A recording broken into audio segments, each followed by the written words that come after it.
नमस्कार दोस्तों, स्टार्ट करते हैं super TET C TET Hindi की क्लास। चलिए, हिंदी हिंदी में सबसे पहले हम पढ़ेंगे वर्णमाला। वर्णमाला देखिए, वर्ण भाषा की सबसे छोटी इकाई है। भाषा की सबसे छोटी इकाई क्या है? वर्ण है दोस्तों, ठीक है।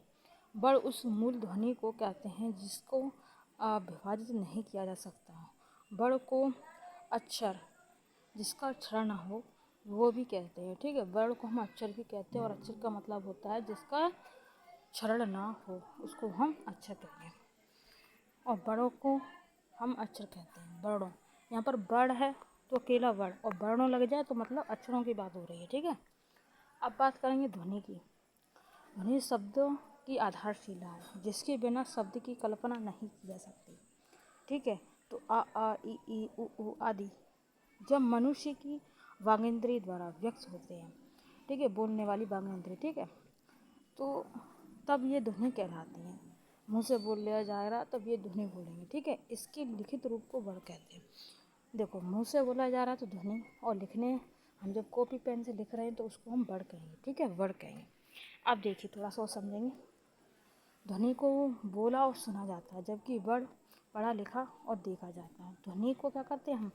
ध्वनि को हम बोला और सुन सकते हैं, बोल सकते हैं, पर दूसरा पर्सन क्या है उस बात को सुनेगा, जबकि वर्ण पढ़ा लिखा और देखा जाता है। सो अब आगे देखें हम, भाषा की सार्थक इकाई वाक्य होती है। सार्थक इकाई क्या होती है? वाक्य होती है, ठीक है। वाक्य से छोटी इकाई उपवाक्य होती है। उपवाक्य से छोटी इकाई पद, पद या शब्द, ठीक है। पद से छोटी इकाई अक्षर, तथा अक्षर से छोटी इकाई कौन सा हो जाएगा? वर्ण हो जाएगा। जैसे पानी शब्द में दो अक्षर पा और नी, ठीक है। और वर्ण कितने हो गए? इसमें चार हो गए। कौन कौन से? देखिए, पानी में चार वर्ण हो गए। एक तो पा हो गया, इसके नीचे हलंत लगा, हलंत लगा तो इसका अर्थ आ बनेगा इसमें, ठीक है। पा फिर प्लस फिर ना, हलंत लगा यहाँ पर, और फिर ई, तो पानी, ये चार वर्ण बन गए, ठीक है। चार वर्णों से पानी बना दोस्तों, ऐसे आपको समझना होगा। अब देखिए, देवनागरी लिपि में कुल यहाँ पर 52 वर्ड दिए हैं, ये गलत हो जाएगा दोस्तों, ठीक है। कितने हैं? 53 हैं दोस्तों, ठीक है। दिल्ली में जो हिंदी संस्थान है उसने ये कन्फर्म कर दिया कि अब आपके वर्ड जो हैं वो 53 हो गए हैं, ठीक है। अब देखिए स्वर। स्वर 11, स्पर्श व्यंजन 25, स्पर्श व्यंजन 25 है दोस्तों। उसमें व्यंजन आपके 4, संयुक्त व्यंजन 4, द्विंग वर्ण व्यंजन 2 हैं, ठीक है। अयुग्भा 2 हैं, तो ये आपका 52 हो गया। तो एक जो हम 53 चिल्लाने में लगे, कौन सा आ गया? तो एक नया आ गया, उसको हम विशिष्ट व्यंजन बोलते हैं, ठीक है। अब देखेंगे वर्ण। वर्ण को हम दो भागों में बांटते हैं, पहला है स्वर, दूसरा है व्यंजन, ठीक है। स्वर और व्यंजन में बांटते हैं वर्ण को। वर्णमाला से संबंधित वन लाइनर को हम पढ़ेंगे। देखिए, किन ध्वनियों को अनुसार कहा जाता है बताइए? स्वर के बाद में आने वाली नासिक ध्वनि को हम क्या बोलेंगे? अनुस्वार बोलेंगे। शब्द को गौर से देख लीजिए, इसको हम अनुस्वार बोलेंगे, ठीक है। भाषा की सबसे छोटी इकाई को क्या कहते हैं? तो सबसे छोटी इकाई को वर्ण कहते हैं। भाषा की सार्थक लघुत्तम इकाई किसे माना जाता है? तो इसे शब्द किसे माना जाता है? शब्दों को माना जाता है। भाषा की मूल इकाई क्या है? ध्वनि है, ठीक है। वर्णों के कितने भेद हैं? वर्णों के 2 भेद हैं। वर्ण के कितने भेद हैं? 2 भेद हैं। हिंदी भाषा की कुल वर्ण लिपियाँ हैं 52, ठीक है। लिपि चिन्हों के क्रमबद्ध समूह को कहते हैं वर्णमाला। क्या कहते हैं? वर्णमाला कहते हैं दोस्तों, ठीक है। एक बार हम स्वर वर्ण को भी बता देते हैं। देखिए, स्वर वर्ण क्या है? वे वर्ण जिनका उच्चारण बिना अवरोध के हों स्वर कहलाते हैं।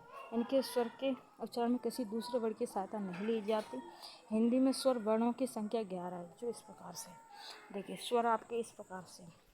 स्वर को हम पहले 3 भागों में डिवाइड कर लें। पहले ह्रस्व स्वर, दीर्घ स्वर और संयुक्त स्वर। तो ह्रस्व स्वर में छोटा, छोटी, छोटा ऊ और रिया, ठीक है। दीर्घ में क्या आ जाएगा? बड़ा, बड़ी, बड़ा ऊ। संयुक्त में क्या आ जाएगा? ए ओ ओ, ए ओ ओ, ये आपका संयुक्त में आ जाएगा। स्वर से संबंधित वर्ण लाइनर को पढ़ेंगे। देखिए, अयोगवा किसे कहा जाता है? अंग और अंग है। अंग है, छोटी अंग और बड़ी अंग को हम अयोगवा कहते हैं। कंठोष दीर्घ स्वर का उदाहरण कौन सा है? वो, ठीक है। ई च छ ज झ चलेगा आदि का उच्चारण होता है तालव्य के द्वारा। जिया के आधार पर स्वर कितने प्रकार के होते हैं?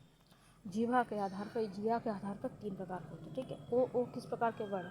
तो ये कंठोष्ठ वर्ण है, ठीक है। जब स्वरों के उच्चारण में ध्वनि मुख के साथ साथ नासिका द्वार से भी निकलती उस अनुनासिकता को प्रकट करने के लिए निम्नलिखित में से किसका प्रयोग किया जाता है? तो चंद्र बिंदु का प्रयोग किया जाता है। ठीक है। अनुनासिक स्वरों का उच्चारण स्थल कौन सा? नाक और मुंह।